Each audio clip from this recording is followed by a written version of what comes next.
All right, welcome back for another episode of MB3 Sports Talk. This is Tuesday after Super Bowl weekend, and we got the usual guests here. We got my man's Neil and Corey here. So we're gonna just talk We're going to about just talk about just a little just a little bit. a recap of the Super Bowl since Tom Brady came out and did his thing as I predicted last week. But we're gonna go ahead and just give our thoughts on the Super Bowl. I guess I can go first for real, since I did predict Tom Brady getting his seventh ring while y'all picked Patrick Mahomes. It was three factors to this game for real, for real. The number one factor and the most glaring factor to me was the Chiefs' offensive line had to restructure. If y'all remember, both of their tackles was out for their game, and they had to move their guards to tackles and have backups in and everything at the tackles position. So it was just all a big reconstructive thing to their offensive line before the biggest game of the year. That was factor number one. Factor number two is Tampa's defense and Todd Bowles.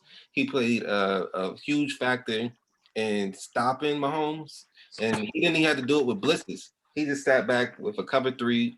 A cover two with three safeties, which is very smart against Mahomes. He said, you're not gonna get deep. We'll give all these little dinking ducks over to Travis Kelce over the middle, but we're not gonna get beat deep. And they weren't opposed, by their running game at all. They weren't threatened at all by the running game. So they just said, you know what?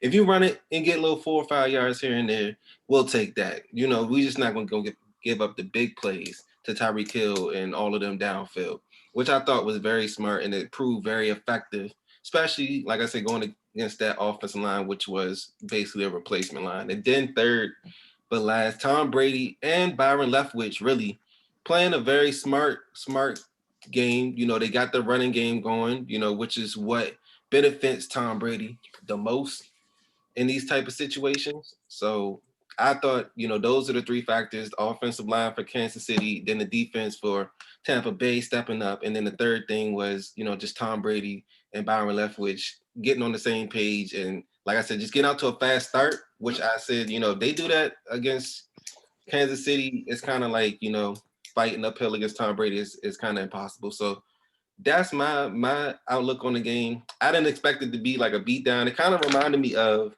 that 2013 Super Bowl with the Seattle and Denver up in New York. So kind of just like defense versus offense, and defense kind of stepped up with a good game plan. So that's my outlook on it. Brady got his seventh ring, of course, and I think my personal opinion on this is that the GOAT conversation is kind of deaded for now. Like, it's kind of on hold until Mahomes can reprove himself. Not saying that he's just plummeted it, in any factor. So he just got to take a little step back just from that game, and then he just got to come back and do what he does, and everybody's just like, oh, he's Mahomes again. But the GOAT conversation is kind of deaded for the next 6 months at least.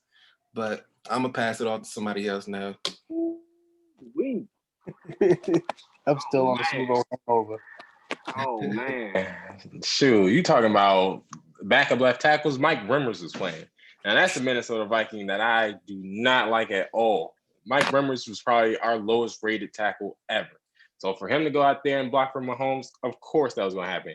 I'm just glad it wasn't Kirk Cousins out there, and Kirk Cousins would have gave him a sack fumble, and the score would have been 160-0 because Pat Mahomes had to do everything in his godly power to even throw the ball the other day. Like, you saw the throw he made to Tyreek Hill where he's diving and throwing it at the same time and just doing everything here, there, and wherever. Like, it's hard for one man to do it all, and the defense didn't show up that day either. You having Gronk get 2 touchdowns. Gronk's old as dirt, just like Tom Brady. You having him get 2 touchdowns, and then you're just giving up dink and dunk plays to everybody else too. Mike Evans gets a 26-yarder over the middle. You're just lulling them to sleep while you're on the other side, just giving up play after play after play. And then Mahomes is getting rocked back there. Up until like the halftime, he was like 3 for 18 or something like that. He's getting rocked back there. So you don't have any help running game wise. You're getting lulled to sleep by Tom Brady. Todd Bowles' defense is giving you the dink and dunk plays, but you're built off of explosive plays. So that way, you're not even playing your game plan. It was upsetting to see 31-9. You know, like I said, it was going to be the third worst Super Bowl we've seen. Unfortunately, it went the other way. Right. I wanted to see Mahomes to win, but Tom Brady is the GOAT. Got to give it to him. 7 rings. How you not going to say he's the GOAT? No other franchise has 7 rings, you know? So you can't really say anybody else is on that level of Tom Brady. You know, 43 years old, come out here, you win your 7th Super Bowl, you have Gronk, you have all these people around you. But at the end of the day, it was on his shoulders to get him that win, and he definitely showed out that day. Yeah. That goat. I'm a. I'm not a Tom Brady fan, but one thing I did this with Kobe Bryant. I used to not be a fan of Kobe, but during like his last Tom Brady's last and Kobe Bryant's like last hurrah, I start to like see like how great they actually are without hating on them. And I really after the game I was like, what he just did was commendable because I used to think he was a system quarterback with Bill Belichick and the Patriots and just that whole shebang. But then he went to not only he didn't go to like a great team. He went to a horrible organization that haven't won anything since 2002, since I was like 6, 7 years old, that nobody really cares about. They had all the talent, but they just needed that one person. And it's crazy to think that one person was Brady, and they just it's cool to go, all right, 7-9, go to playoffs. He took them 7-9 to the Super Bowl. That's crazy. So I gotta give him his props. I hate him because he always beats my team when my team does well. So, but it's just incredible.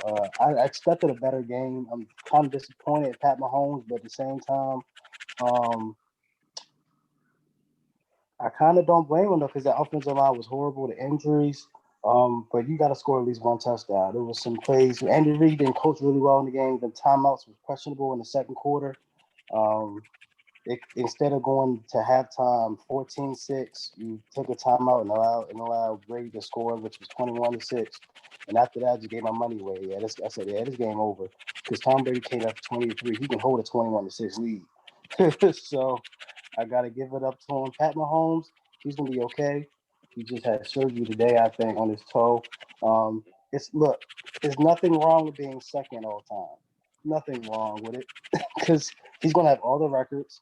He's gonna have at least I'd say 3 or 4 or 5 Super Bowls maybe, and he'll have the records. But the only thing they'll probably say on his resume is he could not beat Brady he couldn't beat Brady at the championship, and he couldn't beat Brady in the Super Bowl. So that's the only thing Pat Mahomes has. Pat Mahomes is a great quarterback. He just had a bad day, which everybody could see. So Then it was drop passes. yeah, and drop passes. Tyreek Hill dropped that pass. I was disappointed in that. They didn't play with fire. The only person that played with fire was Honey Badger. I didn't see no Kansas City swagger. Like they didn't come up there and hit him in the mouth like they usually do. And they need to get a consistent running game. Uh, who is his name? Hilaire, I think he's not an every down back. I said he need to play Le'Veon Bell. I said he need to play him. For He Kareem wouldn't have Hunt. done nothing. I mean, he's a threat. Le'Veon Bell is Le'Veon AB did something. So I mean, he could have got the used goat it. throwing him the ball. I mean, honestly, I feel like this game has just catapulted people to overreact. And first of all, we need to talk about a lot of other people before we bring up Patrick Mahomes' name because as a quarterback, all you can do is give your receivers a chance to make a play. He gave them at least 3 off the top of my head, 3 chances to make all-time great plays. The Tyreek Hill drop in the corner of the end zone, the one where he's flying and throwing it and it hits Darrell Williams in his helmet, drop. Drop. Travis Kelce drop on Gotta make third him look down. good. Gotta make him I look mean, good. he gave them so many opportunities to be a part of his greatness, and they couldn't cash in. One thing we learned And I was talking to my friend before the game, and he just knew Kansas City was going to win. And I told him the only scenario I could see is I kept saying the O line is so banged up to where the pressure was going to get there. That was inevitable. But I said that the only thing we could think of is if it turns out to be a Seattle and Broncos Super Bowl where Seattle's defense just came out and hit them in the mouth, and the Broncos, the rest of their receivers and everything just shelled up. They just shelled up and they couldn't take the physicality, and that's what we saw. We saw the Chiefs, who are so used to being wide open every play, couldn't make any tough catches, couldn't get any separation, couldn't make a play for Mahomes. And God, man, Mahomes is so good. He's still putting the ball right there. I mean, even the knockdowns. If you look at the knockdowns, they're right there at their chest. I mean, it's nowhere better he could put the ball. This game changed nothing on my outlook on Patrick Mahomes. It didn't change anything. If anything, it makes me think he's even greater than what I thought before, because he had everything stacked against him. No O-line receivers not showing up. They didn't decide to run the ball till the second half. And honestly, it was effective. I think at one point, Hilaire had like 8 carries for like 64 yards or something. Like, it was effective, but they just started running the ball too late.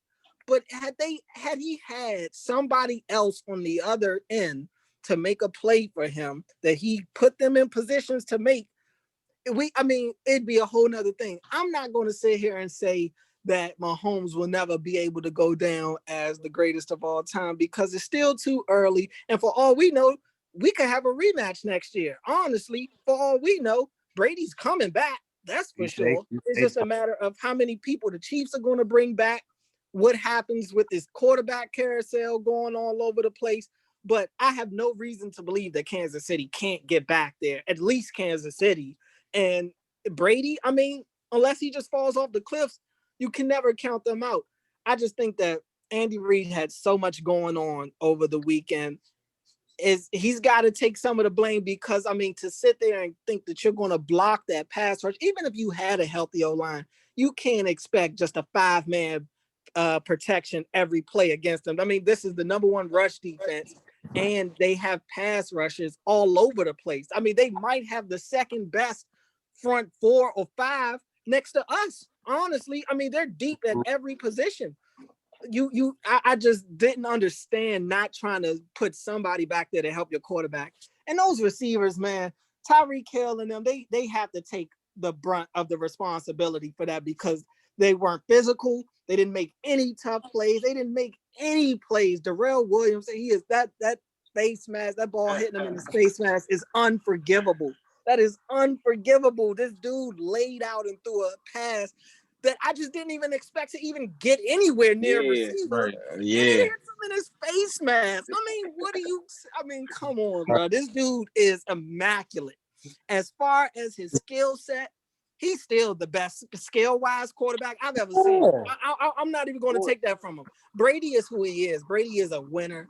Brady gets it done. And I said, if it's going to be any game that he's going to play flawless, and it's going to be the Super Bowl. I mean, he's up for it. He knows what people are saying. He hears it. Of course, he's going to go out there and try to play at his best. And that's what he did. He slaughtered that defense. He just picked them apart. And the Kansas City had nothing on either side of the ball. They were shell-shocked. They came out with no kind of no kind of firepower, just no emotion, just nothing. They were just flat from kickoff, just straight flat from kickoff. And against him, he's going to smell blood. I mean, and it didn't help Tyrann Mathieu talking in his ear. I mean, you just adding fuel to the fire at that point. So the Chiefs had ample opportunities, some questionable calls, but that's football. That's football. They had plenty of opportunities to make a play, and they didn't make any plays that game. None. All them flags were really questionable though. Because I'm like, yeah, they were. I was just about to bring it up. In the AFC Championship game, the NFC Championship, they let them play. So why all of a sudden in the Super Bowl, you kind of like, because you wouldn't have called that last week, because that won a Honey Badger. That won a Honey Badger in the end zone. Well, I want to say, 10 yards away from him. Like, why is that pass interference? I'll give you that flag. But the rest of those flags, when they was grabbing on that, the first couple drives, they was grabbing receivers and everything. But that's their MO. That's what they like to do. But they got caught for it because Tom Brady was actually pointing it out and throwing it to those grabbers and everything. So I'll give you the timeout Matthew one. But besides that one, even the offsides one on the kick, the field goal, What about you the gotta one that have some Honey type of picked it off? And then self-control. they And call Chris Jones too. Chris Jones is a veteran, there, and he's a leader on that defense, and he's getting dragged into penalties by this offensive line. And those are self-inflicted. Like you had the one where they punted and it's an offsides or something, right? And it was a good punt, and then you get the flag, and then you punt again. And then It's a shank punt. And like even that's the punter what happened. was shaking up. The punter couldn't even get his mojo going because he was scared. He was so first time in the nervous. Super Bowl or something. Yeah, it's like that was just a terrible game on all sides. I'm just tired of it. I don't know. I talk to people who like to use the excuse of, oh, it's the quarterback and he gets the praise when they win, so he's got to take it when they lose. Like, no, you gotta, like, for me watching that game, I couldn't dare sit here and say that it was Mahomes' fault. I mean, he was getting beat up more than I've seen him get beat up in any game he's played in. I mean, he was taking shot after shot. Now, I could see if he's over, and even sometimes I had to ask myself, like, is Mahomes holding the ball too long? Like, somebody's got to be open. Like, even the ones where he hit Kelsey in the middle of the field, it would seem like he would run around and then hit Kelsey, and Kelsey would be wide open. Like, how long has he been open? Like, I had to ask myself a few times. You know what I'm saying? So, I mean, I'm not saying that he played a flawless game, but, I mean, it's a couple people on that pecking order that I'm going to go to before I start saying, yeah, Mahomes is like, nah. I think the first person you should point to should be Andy Reid, for real, because you didn't come out and adjust even after halftime. You came out still trying to throw the ball deep when they're playing a cover 2 with 3 safeties. You're not going to get anywhere. You got to run them. They're sending 3 to 4 pass rushers minimum. I mean, maximum was like 4 pass rushers every play. So most of the time they just sending 3 or 4 and having those DBs just sit. But like you had to come and adjust and make those adjustments and have a backup game plan to where you come out and say, okay, they're gonna take away the deep plays. We're gonna do this underneath. We're gonna get the ball to Tyreek Hill somehow. I kept thinking, when is Tyreek Hill gonna show up? When is it? Get the little shallow crosses or just anything. He was mentally checked out. They had bullied him. They did, and it was more about revenge to me. When I was looking at it, I was like, for me, I was like, you gave Tom Brady for a whole game script, a whole game film on y'all playing together earlier in the year. So that was already going to get taken care of on the offensive side. But defensively, they really stepped up and they really got in their face and was not scared of them. I was surprised at the defense, though, of Tampa Bay's defense. Honestly, though, the first game, everybody gave them the excuse of, oh, Kansas City took their foot off the pedal after they was blasting them in the first half. Like, no, Tampa's made they made an adjustment on the defensive end. Kansas City got nothing in that second half. Nothing. And they carried it over into this game. You put up a performance like that on an NFL defense, you best make sure you got to know that ain't going to happen again. It's not going to happen the next time. They don't allow that. You may get that one half or even that one game, but if you see them again, especially on a stage like the Super Bowl, man, they're going to have every T crossed and every I dotted. I'm telling you, especially Todd Bowles, man. And they got people on that defense. I mean, Devin White, honestly, he could have easily won Super Bowl MVP the way he played. He was everywhere. And I thought that would be the matchup to watch, would be Devin White and Levante David against Travis Kelce. Because I think Travis Kelce, against any other team, he would have the advantage. But going against those linebackers, those are possibly the 2 best cover linebackers in the league right there. Shout out to D-line.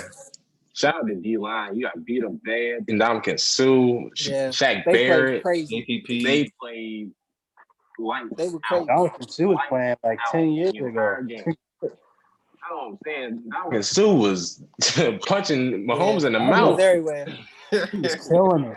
A motivated Ndamukong Suh is dangerous, man. Yeah, that's almost as bad as Aaron Donald. Yeah, honestly. Honestly, People it forget could be. how dominant he was for real. Like in the Oh, Yeah. he was a You think I beast. He forget? was a beast in He was at the Detroit. Lions, bro. Yeah, he was a beast. Backfield, bro. Nah, I didn't expect the Chiefs to just go down that way. I expected the Bucks. I mean, my score prediction was 34-31. You know what I'm saying? The Bucks got me to 31, but the Chiefs just couldn't get anything. And I mean, I really don't, even with the porous O-line, nobody expected the Chiefs to not be able to score a touchdown. Like that was just Yeah, I scored insane. one. They gotta score one. They needed to score at halftime. They needed a touchdown after the half, bro. Because it's Yeah. like after When that, they didn't get that, it was a wrap. they get that. It's a wrap because you can't get rid of that many possessions. So you can't do that. That's facts. That's facts. What's good, Obasi? What you? Hey, did I miss the conversation about Nah, you came in perfect time for real. For real. being What's one your of the greatest athletes of all time? what's your recap of the Super Bowl for real? I mean, I'm pretty sure I probably said what everybody else said. I mean, to me, I mean, of course, it had a lot to do with the Bucs defense, but to me, what was really glaring was the lack of adjustments that the Chiefs made. I mean, it just seemed like they just got out there and just put Mahomes in the shotgun, maybe one running back in the backfield, 4 or 3 wide receivers, everybody go deep. Kelsey run the short route and the medium route. They never helped out the offensive linemen, even though they had to sort out the offensive line. They had 2 missing starters, so it's crazy because Andy Reid and what's the offensive coordinator's name? Eric Bieniemy. Yes, yeah. So I'm surprised they're not getting killed. I really am because if Andy Reid was at the Eagles, he would have been getting killed right now. I Maybe think because they're he wound giving up bringing Andy a last year. break because of what went on with his son. Honestly, I think they're cutting him some slack because of his son getting into that accident a couple days before the Super Bowl. And I mean, I'm not. I mean, I brought it up. Andy Reid is number one on the list for me as far as blame. But to your point, I think that's the only reason people are kind of more so bringing that light onto Mahomes and the offense because they know Reid is just. I mean, when it comes to his sons, man, they stressing Andy Reid out. Yeah, I feel that. I mean, yeah, because I mean the defense is getting a lot of credit, but it's like on the opposite side, it's like Chiefs didn't do what they're supposed to do out there. They didn't do what they're supposed to do at all. And then Coney, your last comment, just about like nobody would expect the Chiefs put up 9 points. Like that's just, I mean, 9 from that offense. Like nah, that's They've just never done that before. yeah. It reminded me a lot about that Super Bowl. Like I'll keep saying it like that 2013-14 Super Bowl with the Seattle Seahawks and Denver Broncos. It just reminded me so much about that. We had a good defense or a rising defense or just a solid defense for real. And you had one of the best offenses or the best offense in the league. Remember that Denver offense broke records all year. Yeah, So they came out and just played bully ball with them. soft. They It weren't was they a weren't soft. they weren't they weren't ready for it. They weren't cut for it. They Win weren't. championships in the NFL. I And don't it's care what just nobody said. And you know what's crazy? It's like everybody is doubted this Bucks defense. All I kept hearing leading up to the Super Bowl was, well, the Bucks defense really isn't that good, or they really don't have too many people on that defense. Everybody wanted to pinpoint the secondary, but honestly, I mean that secondary isn't that bad, especially at the safety position. I mean Antoine Winfield as a rookie, it's crazy that he's nowhere near any of. I mean, granted, we knew Chase Young was going to get Defensive Rookie of the Year, I but love Antoine Winfield. I love Antoine Antoine Winfield should Winfield. have got more recognition. We should have drafted Antoine Winfield. So I went back and looked at the numbers on PFF of Antoine Winfield. And run defense, he's excellent. He's probably the highest graded rookie. Coverage defense, he's the worst graded safety in the entire league. So we gotta really like take that with a grain of salt. Like Cameron Curl, like the boy y'all had, he cooks it on both ends.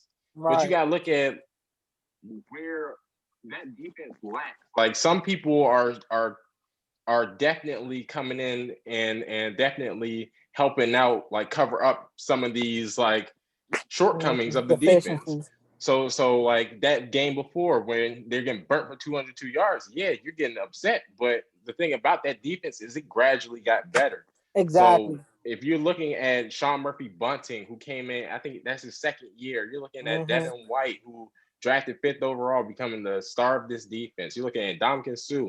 All 3 levels are now meshing together. It looks honestly better than our defense in 2017 on paper, but once they get another couple of years in, this is only their first year, like really meshing together. This new Tom Brady Tampa Bay team. So if they get 1 or 2 more years in, if they get to keep some people, Mike Evans already said he'll take a pay cut to keep somebody. You know, they're gonna mesh well, and they might be the best defense we see in the upcoming years. This is without training camp in the offseason. Right. I mean, and that's the thing, people didn't really give them credit. Like you said, they got better over time. Not even just on the defensive end, but even on the offensive side too. That offense was inconsistent. I mean, they got blasted twice by the Saints. Just looked like complete garbage against the Saints. I mean, it took time, and after that last Chiefs loss, you know, they woke up and just started gelling on both sides of the ball. They had that bye week, and they got to come back, man, and they was just focused and locked in on both sides of the ball. And that pass rush, coverage and pass rush go hand in hand. The pass rush wasn't elite all year, but the second half of the season, it was a totally different story. So, I mean, as the pass rush got better, of course, the coverage is going to get better. But I just thought that the Bucs defense was definitely getting slighted all week. And if I heard it, I'm sure they heard it. And they went out there, and I mean, they just played bully ball, man. They just hit them in the mouth. And the golden rule of football is if you can't win at the line of scrimmage, you're going to lose. And I mean, your quarterback is already starting in shotgun and has to run 5 or 6 to 10. I mean, he ran for almost, what was the stat? Like over 400, like 500 yards just for throwing the ball. I mean, and granted, he may not have had to do that as much as he did, but that's just a result of him not being comfortable back there. And so in his mind, that's what he got to do. It's taking him 10 to 15 seconds to throw the ball. Like, it's a recipe for disaster.